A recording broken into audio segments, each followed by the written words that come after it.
সাজানো বিমান দুর্ঘটনায় নেতাজি নিজের অস্তিত্ব পুড়িয়ে গায়েব করে দেওয়ার চেষ্টা করলেন। সেনা হাসপাতালে সুভাষ তার মৃত্যুর গপ্প ফেঁদে পলায়ন করলেন পরবর্তী রাজনৈতিক উদ্দেশ্য পূরণ করতে। 1949 সালের শেষের দিকের কথা। নেতাজি সুভাষচন্দ্র বসুর মেজদা শরৎ বসু গোপন টেলিগ্রাম পাঠালেন মুথুরালিঙ্গম থেভারকে। বার্তা পেতেই তিনি 8 ডিসেম্বর মাদুরাই থেকে রওনা দিলেন কলকাতার উদ্দেশ্যে। এরপর 11 মাস খুঁজে পাওয়া গেল না তাকে।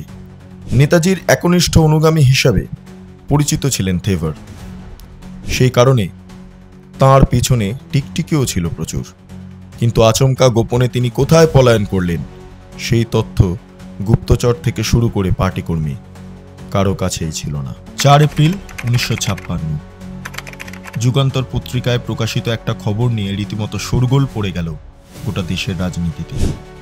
মুথুরালিঙ্গম থেভার দাবি করছেন নেতাজি জীবিত, চীনে আছেন।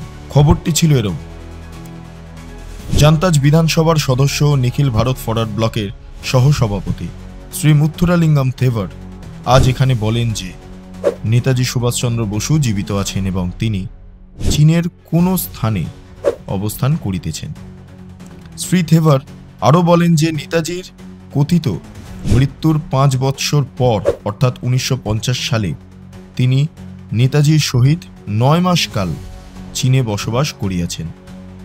তিনি বলেন, বর্তমান বৎসরের কেবলমাত্র ফেব্রুয়ারি মাসেই আমি পুনরায় তাহার সহিত সংযোগ স্থাপন করি এবং সেই সময় হইতে তাহার সহিত আমার যোগাযোগ ব্যবস্থা চালু রহিয়াছে।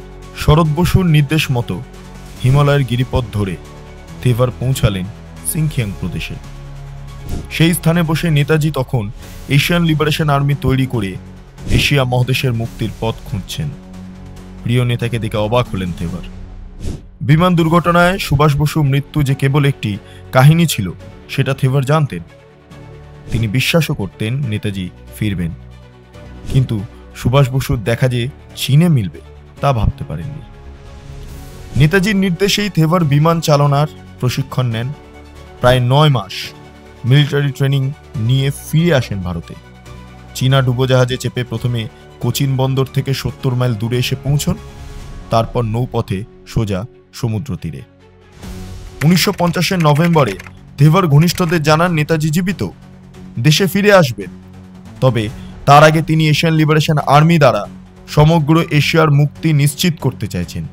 তৃতীয় বিশ্বযুদ্ধ শুরু হলে নেতাজি তার কাজ শুরু করে দেবেন। সাউথ ইন্ডিয়াতে এটা নিয়ে কিন্তু ভীষণ আলোড়ন ছিল এবং মুথুরালিঙ্গম থেভার তিনি প্রথম পার্লামেন্টে দাঁড়িয়ে নেতাজির সাথে তিনি 40 দিন কাটিয়েছেন, নেহেরুর সামনে তিনি বলেছিলেন।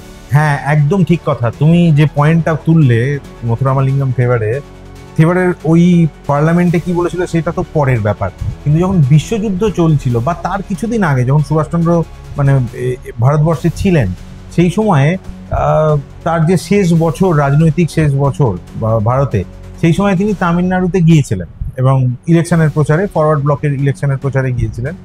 এবং সেখানে গিয়ে মুথুরালিঙ্গম থেভার তার রাইট হ্যান্ড ম্যান ছিলেন সেখানে। এবং সেই সময় তিনি যে কানেকশনসগুলো বিল্ড আপ করেছিলেন সেগুলো কিন্তু পরবর্তীকালে আমরা যখন দেখতে পাচ্ছি যে বিভিন্ন বইপত্রে, বিভিন্ন ইন্টেলিজেন্স ফাইলে আমরা দেখতে পাচ্ছি একটা বিরাট জনসংখ্যা যারা এই তামিলনাড়ু বা দক্ষিণ ভারত থেকে যারা সেই সময় ফরওয়ার্ড ব্লকের সঙ্গে যুক্ত ছিল, পরে যখন সুভাষচন্দ্র পূর্ব গোলার্ধ হয়ে যদি আমরা বলি যে এশিয়ান সেন্টারে যখন বিশ্বযুদ্ধ পরিচালনা করছেন, সেই সময় কিন্তু এই তামিল মানুষগুলো তারা কিন্তু সেই আজাদ হিন্দে যোগ দিতে যাচ্ছে না। এবং তুমি ভালো, সুভাষচন্দ্র যখন এখানে আছেন, ফরওয়ার্ড ব্লক করছেন, সেই সময় দাঁড়িয়ে তিনি দ্বিতীয় মহাযুদ্ধের শেষ যে বার্তা, যে দ্বিতীয় মহাযুদ্ধ আসছে এবং তার মধ্যে থেকেই ভারতবর্ষকে স্বাধীনতা ছিনিয়ে নিতে হবে, সেটাও কিন্তু থেভারের নেতৃত্বে হওয়া একটা বিরাট জনসভা থেকে সাউথ ইন্ডিয়াতে দাঁড়িয়ে তিনি ডাক দিয়েছিলেন। একদমই তাই। কারণ এই প্রশ্নটা থেভারের কথা যখনই ওঠে, বিভিন্ন লোক বলে কেন থেভার কি বলেছিল তাতে কি এসে গেল। থেভারের প্রশ্নে কি এসে গেল সেটা বুঝতে হলে জানতে হবে দ্বিতীয় বিশ্বযুদ্ধের সময়ে যখন ভারতের ভেতরে, যেটাকে নেতাজির হোম ফ্রন্ট বলা হচ্ছে, যে আজাদ হিন্দ বাইরে থেকে আসবে এবং দেশের ভেতর থেকে একটা বিপ্লব হবে, সেই বিপ্লবের অন্যতম প্রধান কারিগর গোটা দক্ষিণ ভারতে যদি কেউ থাকে সেটা কিন্তু মথুরামা লিঙ্গাম থেভার। তাই আমরা সুভাষচন্দ্রকে ভীষণ প্রাদেশিক নেতা বলে একদম, চিহ্নিত করেছি, একদম। যে বাঙালি যারা যারা তার সাথে ছিলেন তো আমরা জানি, কিন্তু সাউথ ইন্ডিয়াতে তিনি বোধহয় একমাত্র শুধু বাঙালি নেতা বলবো না, স্বামী বিবেকানন্দের পর তিনি সাউথ ইন্ডিয়াতে যেভাবে একমাত্র উত্তর ভারতীয়, যে যাকে সাউথ ইন্ডিয়ানরা আজও ভগবানের তুল্য মনে করে। এবং মন্দির আছে, মন্দির, এবং মথুরালিঙ্গম থেভারকে সাউথ সুভাষ বলা হয়, একদমই ওখানে তারা সাউথ সুভাষ বলে। সুভাষচন্দ্রের থেভারের নামে মন্দির আছে যেখানে তাকে দুধ দিয়ে তার জন্মদিনে তার পুজো করা হয়। একটা গোটা কমিউনিটি আছে রামনাথ ডিস্ট্রিক্ট, যেখানে একটা সেই রায়ট ঘটেছিল, যেখানে থেভারকে মানে ঈশ্বরের স্থান দেওয়া হয়। সুভাষচন্দ্রেরও নামেও মন্দির আছে এবং থেভারের নামেও সাউথে মন্দির আছে। সবচেয়ে বড় কথা হলো মথুরালিঙ্গম থেভার পুরো সাউথ ইন্ডিয়ায় দাঁড়িয়ে আমরা যে ডিকে মুভমেন্টের কথা বলি, যে ডিকে মুভমেন্টে পরবর্তীকালে আমরা দেখেছি করুণানিধি থেকে জয়ললিতা সবাই সেই ডিকে মুভমেন্টের ফসল, কিন্তু যেটা হচ্ছে জাতপাত বিরোধী আন্দোলন। মথুরালিঙ্গম থেভার কিন্তু প্রথম এই জাতপাত বিরোধী আন্দোলন ওখানে শুরু করেছিলেন, এবং দীর্ঘদিন ধরে তার যে জাতপাত বিরোধী আন্দোলনটা ছিল সেটা অন্যান্য যে রাজনৈতিক দলগুলো তারা তো ব্রিটিশের সাহায্য নিয়ে এই বিষয়টার বিরোধিতা করছিলেন, কিন্তু ওনার কথা ছিল যে এই জাতপাতের সমস্যাটা ব্রিটিশ সাম্রাজ্যবাদীরাই বাঁধিয়ে রেখেছে, যেটা সুভাষচন্দ্রের কথা। এই ফলে এবং উনি সেখানে একটা বিরাট বড় নিজের একটা মাস মুভমেন্ট শুরু করেছিলেন, এবং সেই সময় দাঁড়িয়ে ওখানকার যে মানে সাউথ ইন্ডিয়ার একচ্ছত্র অধিকারী চক্রবর্তী রাজা গোপালাচারী, এবং গোপালাচারী ডাউন হয়ে যায়, কংগ্রেস শেষ হয়ে যায় না। চক্রবর্তী রাজা গোপালাচারীর ক্যারেক্টারটা কেমন, চক্রবর্তী রাজা গোপালাচারী কিন্তু 42 সালের আন্দোলনে ব্রিটিশ সরকারকে সাপোর্ট করছেন, এবং বাংলায় বিপ্লবী আন্দোলনের বিরোধিতা করছেন, সুভাষচন্দ্রের বিরোধিতা করছেন, এবং উনি কিন্তু ভারত স্বাধীনতা চাননি গোপালাচারী। মথুরালিঙ্গম থেভার সুভাষচন্দ্রের আপসহীন পথেই ওখানেতে স্বাধীনতা আন্দোলন চালিয়ে গিয়েছে, এবং সেই কংগ্রেসকে পরবর্তীকালে আমরা দেখেছি তিনি দক্ষিণ ভারতে শেষ করে দিয়েছিলেন। হ্যাঁ, না উনি যখন ওনার বিরুদ্ধে রাজাকে ভোটে দাঁড় করানো হয়েছিল, এবং ওখানকার মানুষ রাজাকে ভগবানের প্রতিনিধি হিসেবে মানে, এবং সেই রাজার বিরুদ্ধে উনি ভোটে দাঁড়ালেন, এবং উনি নিজেরা যে আমার কতটা জনপ্রিয়তা এটা দেখবার জন্য মথুরালিঙ্গম থেভার বললেন যে আমি কোথাও জায়গায় প্রচারে যাব না, আমি একাই ঘরে বসে প্রচার করব। তা উনি কোনো জায়গায় প্রচারে যাননি, এবং যতদিন ভোট চলেছিল ঘরে বসেছিলেন, রাজার থেকে বিপুল সংখ্যাগরিষ্ঠতায় উনি কিন্তু জয়লাভ করেছিলেন। একদম, যে শরৎবাবু মানে সুভাষচন্দ্রের মেজদা শরৎচন্দ্র বসু, তার একরকম রাইট হ্যান্ড ছিলেন কিন্তু এই মথুরালিঙ্গম থেভার। এটা এখানে আমার একটা প্রশ্ন আছে, শরৎচন্দ্র বসুর যে নিজস্ব পত্রিকা ছিল লিবার্টি, তারা হঠাৎ করে নেশন পত্রিকাতে শরৎচন্দ্র বসুর বড় বড় করে হেডলাইন বেরোলো যে সুভাষচন্দ্র লাল চীনে রয়েছেন, তা এবং তার কিছুদিন পরেতেই চীন সংলগ্ন মাঞ্চুরিয়া সেই অঞ্চলে সুভাষচন্দ্র সেগুলো যখন চীনের আন্ডারেই পড়ে, সেখানে সুভাষচন্দ্রের সাথে কাটিয়েছেন বলে পার্লামেন্টে মথুরালিঙ্গম থেভার বলল। তো এইটার বিশ্বাসযোগ্যতা কতটা, যে সুভাষচন্দ্রের সাথে থেভার কি সত্যি কাটিয়েছিলেন সেই সময়?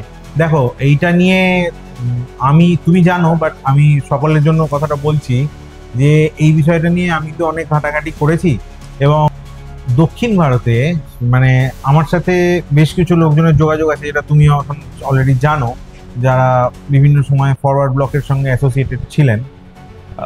তাদের কাছ থেকে আমরা বেশ কিছু ডকুমেন্টস, বইপত্র যেগুলো তামিলনাড়ু থেকে পাচ্ছি। ল্যাঙ্গুয়েজ ব্যারিয়ার্স আছে, কিন্তু যে পুলিশ রেকর্ডসগুলো পাচ্ছি সেগুলো তো সব ইংলিশে লেখা। তো সেখানে আমরা অলরেডি দেখছি থেভার সম্পর্কে খুব চাঞ্চল্যকর কিছু কথাবার্তা।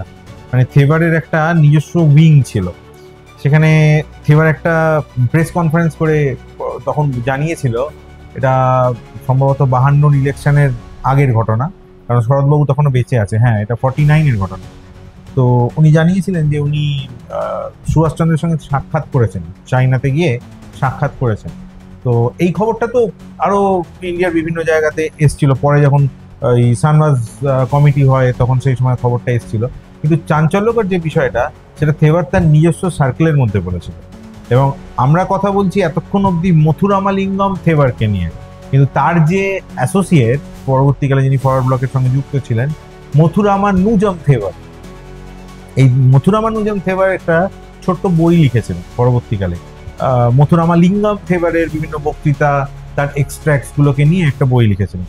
তো সেইখানে তিনি খুব অদ্ভুত কথা বলছেন বলছেন যে মথুরামা নিউজাম থেভারের কথা আমি বলছি, যে 52 সালে সম্ভবত অক্টোবর মাসে আমি বোম্বে এসেছিলাম, এবং বোম্বেতে উইন্ডসর হোটেল, এই হোটেলের 16 নম্বর ঘরে আমি ছিলাম সেই সময় রাজনৈতিক কারণের জন্য।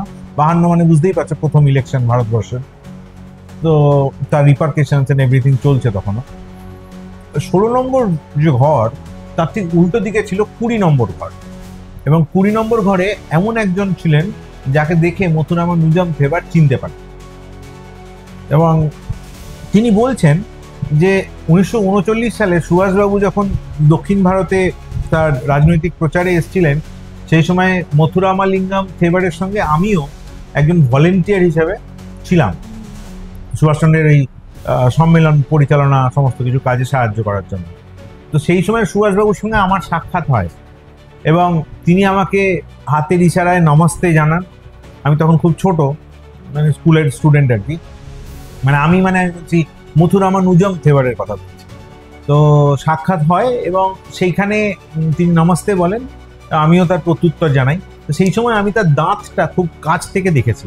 তো সুভাষচন্দ্রের আমরা সবাই জানি দাঁত এবং চোখ, এই দুটোর মধ্যে দুটো ইউনিক ফিচার্স ছিল। দাঁতের গ্যাপগুলো একটু বেশি, এবং চোখের একটা চোখ একটু দুটো চোখ ঠিক সিমেট্রিক পজিশনে নেই। এই ব্যাপারটা কিন্তু মথুরামা নিউজাম থেভার তখন লক্ষ্য করেছিল, যেটা স্ট্রাইকিং ফিচার্স। এটা তুমি বুঝতেই পারছো, একটা মানুষকে, যে কোনো মানুষকে যদি খুব কাছ থেকে না দেখা যায়, ছবি দেখে ব্যাপারটা হয় না, ফিজিক্যালি যদি মিট না করা যায়, এই ব্যাপারটা আছে না। তো সেই সেম স্ট্রাইকিং ফিচারটা তিনি বলছেন 52 সালে যখন এই ব্যক্তির সঙ্গে দেখা করছেন, 20 নম্বর ঘরে এই ব্যক্তি আছেন, আর উল্টো দিকে 16 নম্বর ঘরে হোটেল উইন্ডসর বোম্বে তিনি আছেন, এই সেম ফিচারটা সেখানে আছে, দেখতে পান।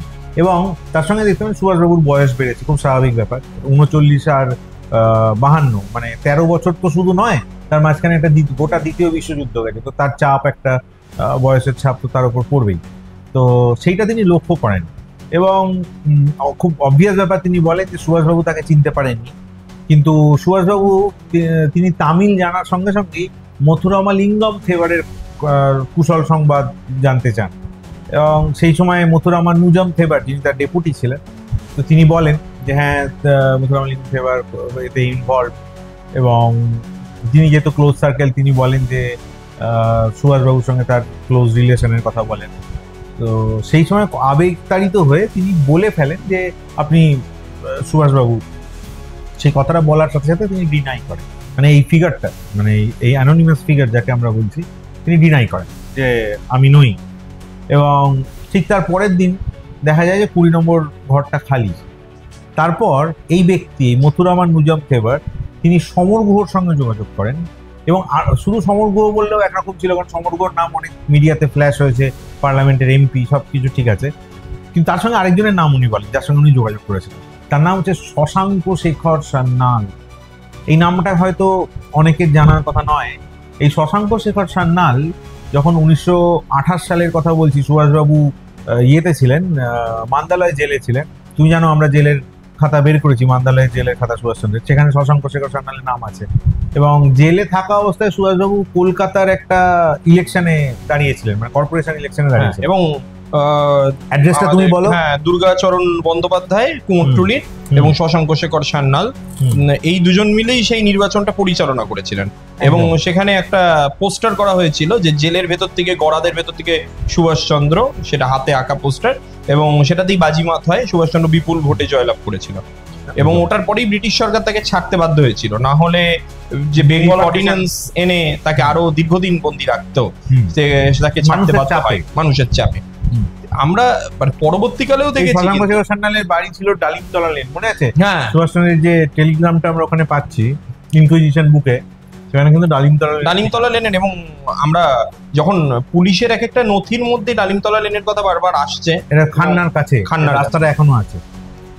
জানি না এই বাড়িতে এখন কে থাকে না, এরকম তো অনেক বাড়ি আমরা খুঁজে বার করেছি, যে বাড়িগুলো, যেমন আজাদ ইনফো যে স্নাইপার প্র্যাকটিস হতো, একটি বাড়িতে, গৌরী বাড়ির কাছে, সেইটার আমরা খুঁজে বার করেছিলেন যে যিনি নেতাজির গুপ্তচর ছিলেন পবিত্র মোহন রায়, তারা যার কাছ থেকে ট্রেনিং নিয়েছিল, সেই বাড়ির উপরে দ্বিতীয় যুদ্ধের গুপ্তচররা থাকতো। বাড়ির ঠিকানা এখন আর বলো না, কারণ সেখানে যারা থাকে তারা হয়তো বিপদে পড়তে পারে। হ্যাঁ, এবং আমরা সে তো ফেস করেইছি, আমরা যখন যাচ্ছি এক একটা বাড়ির সামনে ছবি তুলছি, এসে যে দাদা কেন তুলছেন, প্রমোটারের লোক কিনা, তাই নিয়ে তো অনেক ফেস করেছি। কিন্তু অদ্ভুত ভাবে আমরা দেখেছি এই সাউথ ইন্ডিয়ার সুভাষচন্দ্রের একটা বিরাট। আমি শশাঙ্ক শেখর সান্যালের কথায় ফিরি। এই শশাঙ্ক শেখর সান্যালের নাম যখন মথুরামানুজম থেভারের লেখায় পেলাম, আমি চমকে গেলাম। কারণ এই নামটা তো তার বলার কথা না, কারণ শশাঙ্ক শেখর সান্যাল একজন প্রাদেশিক কংগ্রেসের প্রাদেশিক লিডার। তুমি যতই বলো দেশবন্ধু কাছের লোক ছিল, তো মানে বেঙ্গল প্রভিন্সেরই না, এবং সাউথ ইন্ডিয়ার সঙ্গে তখন যে যোগাযোগ আমরা তো সেটা কিছুই জানি না, আমরা জানি না সেটা। তো এবারে এই কথাটা মথুরামানুজম থেভার বলছেন, তার সঙ্গে আরেকটা মারাত্মক কথা বলছে যেহেতু মথুরামালিঙ্গম থেভারের সঙ্গে তার খুব ঘনিষ্ঠতা ছিল, তো এই মথুরামালিঙ্গম থেভারের থেকে তিনি বেশ কিছু জিনিস জানতে পারেন। যে 45-এর পর বিশ্বযুদ্ধ শেষ হয়ে গেছে, তারপরে সুভাষবাবুর সঙ্গে সাক্ষাৎ করলেন চাইনাতে গিয়ে Muthuramalingam Thevar, on specific orders from Sarat Chandra Bose, যেটার কথা রেড চাইনা। কিন্তু রেড চাইনাতে কি করেছেন সেটা কিন্তু মিডিয়া রিপোর্টে নেই, যেটা মথুরামানুজম থেভার করছে। যে মথুরামালিঙ্গম থেভার তাকে এই ঘটনাটা বলে, সুভাষবাবু সেখানে তাকে জানায় দ্বিতীয় বিশ্বযুদ্ধের এই পরিণতি কেন হলো, তার অ্যাসেসমেন্ট। তো সেখানে সে বলছে যে গোয়েরিং, মার্শাল গোয়েরিং তার উপর দায়িত্ব দেওয়া হয়েছিল ব্রিটেনকে হ্যান্ডেল করার। 1952 সাল দেশে প্রথম সাধারণ নির্বাচন শুরু হবে। মাদ্রাজের রামনাথ জেলার এডির কোট্টাই থেকে ফরওয়ার্ড ব্লকের তরফে মুথুরামানুজম প্রতিদ্বন্দ্বিতা করেন। তার সমর্থনে বক্তব্য রাখতে গিয়ে মুথুরামালিঙ্গম থেভার নেতাজির সঙ্গে তার সাক্ষাতের বিষয়টি উত্থাপন করেন। তিনি বলেন, নেতাজি সুভাষচন্দ্র বসু এই নির্বাচনের দিকে সজাগ দৃষ্টি রেখেছেন। 1950 সালের 25 নভেম্বর স্থান মাদুরাইয়ের তিলক স্কোয়ার বড় জনসভার আয়োজন হয়েছে। বক্তা মুথুরালিঙ্গম থেভার ইতিমধ্যে তিনি চীনে গিয়ে নেতাজির সঙ্গে সাক্ষাৎ সেরে ফেলেছেন, মিলিটারি ট্রেনিংও নেওয়া হয়ে গিয়েছে। দেশে ফিরে ফরওয়ার্ড ব্লকের কাজে নেমে পড়েছেন। নির্বাচন প্রসঙ্গে বক্তব্য রাখতে গিয়ে থেভার বলেন, কমনওয়েলথ ব্যবস্থায় গড়া পার্লামেন্ট গণতন্ত্রে নেতাজির অনুগামীরা বিশ্বাস রাখেন না। এই ব্যবস্থায় কখনোই সমাজতান্ত্রিক সরকার প্রতিষ্ঠা হতে পারে না। তাও আমরা নির্বাচনে অংশ নিচ্ছি কারণ নেতাজির বক্তব্য সরাসরি জনগণের সামনে পৌঁছে দিতে নির্বাচনকে মাধ্যম হিসাবে ব্যবহার করতে হবে। সোভিয়েতের সাহায্য ছাড়া ওখান থেকে বেরোনো ইম্পসিবল, লিটারালি ইম্পসিবল ছিল। এবার এই কথাটা তো মুথুরামানুজম থেভার বলছে, কিন্তু যেটা থেভার বলছে না, যেটা হিস্টোরিক্যাল ফ্যাক্ট, সেটা হচ্ছে 1946 যখন পটসডাম কনফারেন্স হচ্ছে, ঠিক এই একই কথা কিন্তু স্ট্যালিন নিজে বলেছিলেন। এবং স্ট্যালিন বলেছিলেন যে Hitler has escaped, he is probably in Spain or Argentina. This was the line যেটা স্ট্যালিন বলছে। তো আমরা বুঝতে পারছি যে এখানে ট্র্যাডিশনাল হিস্ট্রি বা ফ্যাক্ট, যেটার সঙ্গে এই মিস্টিরিয়াস অ্যাকাউন্ট মথুরামানুজম থেভারের অ্যাকাউন্ট, সেটা ম্যাচ করে যাচ্ছে। যে সময় উনি নেহেরুকে এই কথা বলেছেন পার্লামেন্টে দাঁড়িয়ে, সেই সময় তো ওখানে অনেক মিটিং করেছেন, সেই বক্তৃতাগুলোও দিয়েছেন। সেগুলোকে বাংলায় অনুবাদ করে আমরা দেখার চেষ্টা করব। হঠাৎ করে পার্লামেন্টে দাঁড়িয়ে আমি নেতাজির সঙ্গে 40 দিন কাটিয়ে এসেছি, এই কথা বলার তিনি বললেন কেন? এবং আমি যেটা জানতে পেরেছি, নেহেরু স্তম্ভিত হয়ে গিয়েছিলেন তার সেই বক্তব্যের পর। কংগ্রেস নেমে পড়েছিল যে তাকে সেখানে আটকানোর জন্য, তাকে হারাবার জন্য, পলিটিক্যালি সোশ্যালি ব্লক করবার জন্য। সেটা কেন হলো, কি রহস্য এর পেছনে লুকিয়ে আছে, সেই রহস্য উদ্ঘাটন করা খুব প্রয়োজন। অবশ্যই মাদ্রাজ থেকে প্রকাশিত PM থেভারের লেখা নেতাজি অ্যান্ড মডার্ন ইন্ডিয়া বইয়ের 118 এবং 121 নম্বর পৃষ্ঠায় স্পষ্ট উল্লেখ রয়েছে মুথুরালিঙ্গম থেভারের সঙ্গে নেতাজির সাক্ষাতের বিষয়টি। দ্বিতীয় বিশ্বযুদ্ধে অক্ষশক্তির পরাজয়ের পর নেতাজি তাঁর মন্ত্রিসভার সহকর্মীদের নিয়ে প্রথমে সিঙ্গাপুরে চলে যান। সেখান থেকে নিরাপদে মাঞ্চুরিয়ায় পাড়ি দেন। ডেইরনে পৌঁছানোর পর স্টালিন তাকে স্বাগত জানিয়ে মস্কোয় আশ্রয় দেন। কয়েকদিন পর নেতাজি মস্কো থেকে আবার মাঞ্চুরিয়ায় ফিরে আসেন। উদ্দেশ্য একটাই, মাও সেতুং এর সঙ্গে মিলিত হয়ে এশিয়ান লিবারেশন আর্মি গঠনের মাধ্যমে চীন, ভারত সহ সমগ্র এশিয়াকে অ্যাংলো আমেরিকান সাম্রাজ্যবাদের হাত থেকে মুক্ত করা। দ্বিতীয় বিশ্বযুদ্ধের পর মার্কিন সাম্রাজ্যবাদ যে আগামী দিনে বিশ্বের ওপর ভয়ঙ্কর প্রভাব ফেলবে তা আগে থেকেই আঁচ করতে পেরেছিলেন সুভাষচন্দ্র বসু। সেই কারণে বিশ্বযুদ্ধ চলাকালে নেতাজি গান্ধীকে চিঠি লিখে বলেছেন, মিত্রপক্ষ যদি যুদ্ধে জয়লাভে সক্ষম হয়, আগামী দিনে ব্রিটেন নয়, মার্কিন যুক্তরাষ্ট্র হবে বিশ্বের 1 নম্বর শক্তি। ব্রিটেন তখন মার্কিন যুক্তরাষ্ট্রের তাবেদার রাষ্ট্রে পরিণত হবে। চিঠিতে সুভাষচন্দ্র বসু আরও লিখছেন, মার্কিন যুক্তরাষ্ট্র সম্পর্কে আমি এটুকু বলতে পারি, ওয়াশিংটনের শাসক গোষ্ঠী এখন গোটা বিশ্বে প্রাধান্য বিস্তারের স্বপ্ন দেখছে। ওই শাসক গোষ্ঠী এবং তাদের সমর্থক বুদ্ধিজীবীরা প্রকাশ্যেই মার্কিন শতকের কথা বলছেন, যার অর্থ হলো বর্তমান শতকে মার্কিন যুক্তরাষ্ট্রই গোটা দুনিয়ায় আধিপত্য বিস্তার করবে।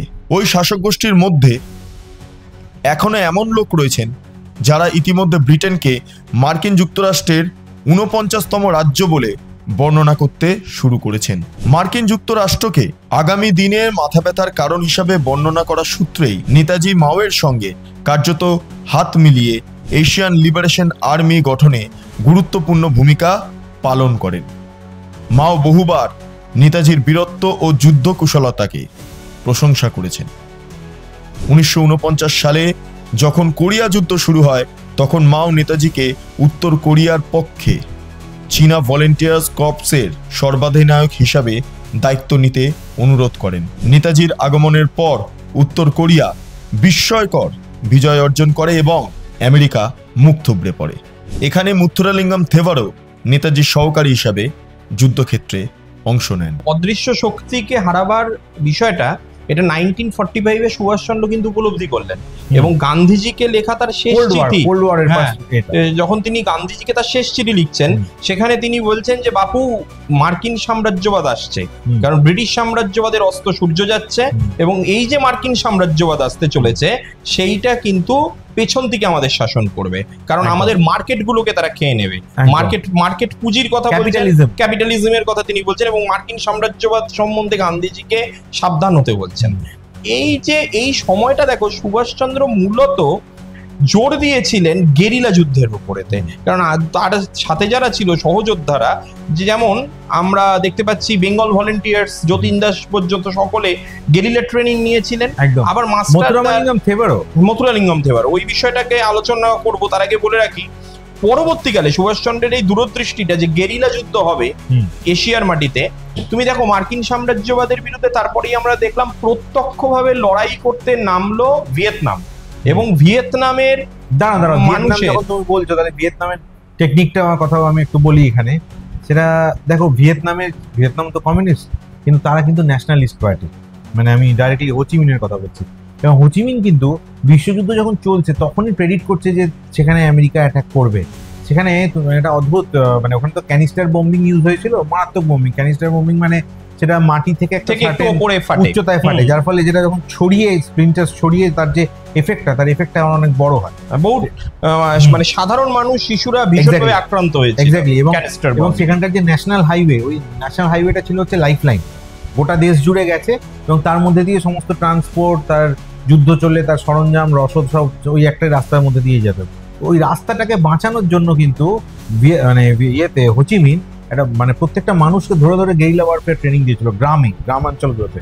এবং ওই রাস্তার উপর যখন ওপর থেকে মার্কিন বিমান থেকে বোম পড়ছে, ক্যানিস্টার বোম পড়ছে, রাস্তা ভেঙে উড়ে যাচ্ছে, সঙ্গে সঙ্গে মানুষ কিন্তু পালিয়ে যাচ্ছে না, আশপাশের গ্রাম থেকে তারা ছুটে আসছে, এসে ওই মাটিটা কোনোভাবে ভরাট করছে যাতে তাদের ট্যাঙ্ক বা তাদের গাড়িগুলো যাতে যেতে পারে। তো এই গেরিলা ওয়ারফেয়ার শুধু যে জঙ্গলে লুকিয়ে থেকে, পাহাড়ে লুকিয়ে থেকে যুদ্ধ নয়, গেরিলা ওয়ারফেয়ার ট্রেনিংটা কিভাবে আত্মস্থ করেছিল এইসব জায়গা, মানে ভিয়েতনামের কথা বলছি আমরা, মাঞ্চুরিয়ার কথা বলছি।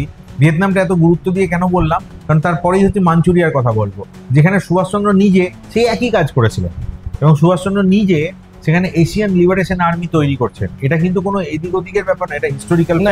এবং এখানে যখন সেকেন্ড ওয়ার্ল্ড ওয়ার প্রায় শেষ হচ্ছে 45 সাল, 46 সাল নাগাদ ভিয়েতনামের সমস্যা আস্তে আস্তে আরো বেশি করে মাথা চাড়া দিচ্ছে। তাহলে কি দ্বিতীয় বিশ্বযুদ্ধ আদৌ শেষ হয়েছে? না, এবং এটা সুভাষচন্দ্র 45 সালে গান্ধীজিকে বলছেন যে পরের টার্গেট হবে ভিয়েতনাম। এবং এখানে ফরওয়ার্ড ব্লকের কর্মীরা প্রথম কমিউনিস্ট পার্টির আগে তার কারণ ব্রিটিশ সরকার সিদ্ধান্ত গ্রহণ করেছিল ভারতীয় নৌবহর যাবে ভিয়েতনামে, ভারতীয় সৈন্যরা যাবে ভিয়েতনামে, সেখানে গিয়ে ভিয়েতনামের মুক্তিকামী মানুষের বিরুদ্ধে তারা লড়াই করবে। প্রথম ফরওয়ার্ড ব্লকের ছাত্ররা রাস্তায় নামলো এবং তারা বলল ভিয়েতনামের মুক্তিকামী মানুষের বিরুদ্ধে ভারতের সেনারা গুলি চালাবে না, তারা আমাদের ভাই। এবং অমলেন্দু ঘোষ ময়মনসিংহে তিনি গুলি চালনার ফলে শহীদ হলেন। তিনি কিন্তু শহীদ হয়েছিলেন 46 সালে ভিয়েতনামে ভারতের সেনা যাবে না সেটা আটকাবার জন্য। আমরা কিন্তু অমলেন্দু ঘোষের ছবিটাও দেখাবো। হ্যাঁ অবশ্যই, যে তার কথা আমরা কেউ জানি না। তিনি হচ্ছেন ফরওয়ার্ড ব্লকের ভিয়েতনাম মুক্তিযুদ্ধের প্রথম শহীদ বাংলায়, কিন্তু তার কথা কেউ বলো না, গোটা ভারতের ক্ষেত্রে প্রথম প্রতিবাদ করেছিল যে ভিয়েতনামের মুক্তিকামী মানুষের গলা সেই আওয়াজটাও বাংলা থেকেই উঠেছিল। সেইখানে দেখতে গেলে মথুরালিঙ্গম থেভারদেরকে অনেক আগে সুভাষচন্দ্র বসু গেরিলা যুদ্ধের ট্রেনিং দিচ্ছেন। উনি কিন্তু ক্যানিস্টার বম্বিং কাকে বলে, ছোট ছোট তোমার পুস্তিকা পাওয়া যেত সেই সময়, সেকেন্ড ওয়ার্ল্ড ওয়ারের সময় তো বিরাট ভাবে ছড়িয়ে পড়েছিল ইন্টেলিজেন্স বুলেটিন। সেই বুলেটিন গুলো এখানে পাঠাচ্ছেন। এবং যে ধান ক্ষেতের মধ্যে যুদ্ধ বাদলে ট্রেঞ্চ কাটা, যে সাউথ ইন্ডিয়াতে তো ওদের ওই অঞ্চলটা পুরোটা এরকম অঞ্চল, সেখানে কিভাবে ক্ষেতের মধ্যে ওই জায়গার কথা বলছি, ট্রেঞ্চ কাট কেটে সেখানে মানুষকে সেই ট্রেনিং গুলো দিতে হবে। থেভার নিজে সেই ট্রেনিং নিচ্ছেন, সামনাসামনি যুদ্ধ হলে কিভাবে শত্রুকে পরাস্ত করা হবে এবং মার্শাল আর্ট। থেভার তো শুধু ওখানে যে ট্রেনিং নিয়েছে সেটা নয়, থেভার যে কথাটা শরৎবাবুকে এসে জানিয়েছিলেন, নেশান পত্রিকায় যেটা বেরিয়েছিল, যে থেভার যখন সুভাষবাবুর সঙ্গে দেখা করছেন চাইনাতে, তিনি সেখানেও মিলিটারি, কারণ উনি সেখানে মূলত তিব্বতীদের কাছ থেকে তিনি ইনভলভ ছিলেন। উনি তো তিব্বতীদের কাছ থেকে মার্শাল আর্টের ট্রেনিং নিচ্ছেন। এবং তিব্বতের উপর আবার চায়নার যে অ্যাগ্রেশন, মানে সেকেন্ড ওয়ার্ল্ড ওয়ারের পরে বিভিন্ন ভাবে অ্যাগ্রেশন ছিল, যে যেখানে শক্তিশালী সে অন্যদেরকে ছোট ছোট কান্ট্রি, এবং সুভাষচন্দ্রের চিন্তা ছিল তাই আসলে যে মানে এই যে সাম্রাজ্যবাদ তো কোনো ব্যক্তি নয়, এটা একটা মনস্তত্ত্ব। এই মনস্তত্ত্ব কখন যে কাকে ধরবে, মানে মাও সেতুং লং মার্চ করছে, সেই মাও সেতুং আবার টিয়ানামেন স্কয়ার করছে। তো মানুষ পাল্টে যাচ্ছে, তার চরিত্র পাল্টে যাচ্ছে। কিন্তু একটা অদ্ভুত ব্যাপার, তুমি দেখো এত বছরেও সুভাষচন্দ্রের যে চিন্তা ভাবনা, সেই চিন্তা ভাবনা কিন্তু পাল্টালো না। কারণ না হলে যত প্রজন্মের পর প্রজন্ম আসছে, সুভাষচন্দ্রের সেই চিন্তা ভাবনা মানুষ আরো বেশি ভাবে গ্রহণ করছে না। কারণ ওর সেকেন্ড ওয়ার্ল্ড ওয়ারের পরে মার্শাল তিতো, তিনি সোভিয়েতদের যে অ্যাগ্রেশন তার এগেনস্টে রুখে দাঁড়াচ্ছেন, তিনিও তো কমিউনিস্ট ছিলেন একদম। বা তার যে সব প্রধান যে থিঙ্ক ট্যাঙ্ক মিলোভান ডিলার্স, তাকে নিউ ক্লাস লিখতে হচ্ছে সোভিয়েত অ্যাগ্রেশনের বিরুদ্ধে। একাধারে তিনি নিউ ক্লাসে সোভিয়েত সাম্রাজ্যবাদের বিরোধিতা করছেন, নিউ ক্লাসে সেই বইয়েতেই আবার উনি সমানভাবে মার্কিন সাম্রাজ্যবাদের বিরোধিতা করছেন। সেখানে একটা অদ্ভুত কথা। থেভারের কথায় আসি, থেভার একদিকে তিনি সেখানে চাইনাতে মিলিটারি ট্রেনিং নিচ্ছেন, আবার সেই থেভারই কিন্তু ভারতবর্ষে এসে কমিউনিস্টদের বিরুদ্ধে তিনি মানে পলিটিক্যাল মানে ইলেকশনে তিনি দাঁড়াচ্ছেন। না, তার অন্যতম কারণ ছিল, কারণ ওদের যে বিপ্লবী চেতনা, যে মার্ক্সীয় চেতনা, সেটা যে কোনো দেশের রসেতে পুষ্ট হয়ে যখন তৈরি হয়, তার মধ্যে প্রকৃত বিপ্লবী চেতনার জন্ম, প্রকৃত আলাদা হয়। কিন্তু রেভলিউশন কখনো বাইরে থেকে এক্সপোর্ট করা যায় না, রেভলিউশন সেই দেশে গড়ে তুলতে হয়। ওরা সেইটা কোনোদিনও গড়ে তোলেনি বা সেই চেষ্টা করেনি, ভারতের চিন্তা ভাবনায় সেটা ওরা করেনি। তার জন্য তুমি দেখো যে এটা আবার অন্য ডিবেট হতে পারে আমাদের। তুমি যে কথাটা বলছো, লেনিনের কথা পরবর্তীকালে কমিউনিস্টরা মেনে চলে না, সেটা ডক্টর ভূপেন্দ্রনাথ দত্ত, স্বামী বিবেকানন্দের ছোট ভাই, তার হাত ধরে ভারতের কমিউনিজমের জন্ম হয়েছিল, কিন্তু সেই লোকটা কমিউনিস্ট পার্টির থেকে চিরকাল দূরে রইল। সে কথা আমরা অন্য কোনো দিন আলোচনা করব তার কথা। তো থেভারের কথায় তাহলে আমরা যেটা দেখতে পাই, যে এশিয়ান লিবারেশন আর্মি যেটা সেই সময় তৈরি হচ্ছে, সেটাতে থেভার তার একটা অন্যতম পার্ট ছিলেন। এবং এশিয়ান লিবারেশন আর্মির ভারতবর্ষে আসার কথা ছিল দুটো সেক্টর দিয়ে, একটা পূর্ব দিক থেকে আর একটা রাশিয়ার সাহায্য নিয়ে পুঞ্চ সেক্টর দিয়ে, যেটার কথা আমরা দেখতে পাচ্ছি। ঘিলজাই মালাং বলে একটা অদ্ভুত ক্যারেক্টার, যে ট্রাইবাল লিডার হিসেবে উঠে আসছে নর্থ ওয়েস্ট ফ্রন্টিয়ার প্রভিন্সে, এবং যাকে মনে করা হচ্ছে সুভাষ বোস। এই কথা কে লিখেছেন? এই কথা লিখেছেন সমর গুহ। সমর গুহ নিজে লেখেননি, সমগ্র লিখেছেন একটা ইন্টেলিজেন্স ফাইলের উপর বেস করে তার বইতে নেতাজি ডেড অর অ্যালাইভ, এবং সেখানেও থেভারের এই কথাগুলো, থেভার যে মিট করে কি কি বলেছেন সেগুলো আসছে। সুতরাং আমরা দেখতে পাচ্ছি মথুরামলিঙ্গম থেভারের কথা একদিকে খোসলা কমিশনের বিভিন্ন ডকুমেন্টসে আসছে, একদিকে সানওয়াজ কমিটির টাইমে আসছে, সমর গুহর লেখায় আসছে, এবং অবশ্যই যে আমাদের কলকাতায় যে জয়শ্রী সার্কেল তার লেখায় তো থেভারের কথা। আসলে বিষয়টা হচ্ছে সুভাষচন্দ্র এটা বুঝতে পেরেছিলেন, থেভারের লেখা পড়ে যেটা বোঝা যায় যে দুটো দিক দিয়ে ভারতের উপর অ্যাগ্রেশন চলবে, ভারত কেন পুরো এশিয়ার উপর। একটা হচ্ছে সাম্প্রদায়িকতা, আরেকটা হচ্ছে বিভিন্ন হিল এরিয়ায় থাকা ছোট ছোট উপজাতিকে তাদেরকে গ্রাস করা। তুমি দেখো সিকিম থেকে শুরু করে তিব্বত থেকে শুরু করে ভুটান থেকে শুরু করে প্রত্যেকটা জায়গায়, নর্থ ইস্ট প্রত্যেকটা জায়গায় মার্কিন সাম্রাজ্যবাদ প্রত্যক্ষ এবং পরোক্ষভাবে তাদেরকে উত্তক্ত করার চেষ্টা করেছে, যে এখানে নিজের বেস ক্যাম্প তৈরি করবার জন্য।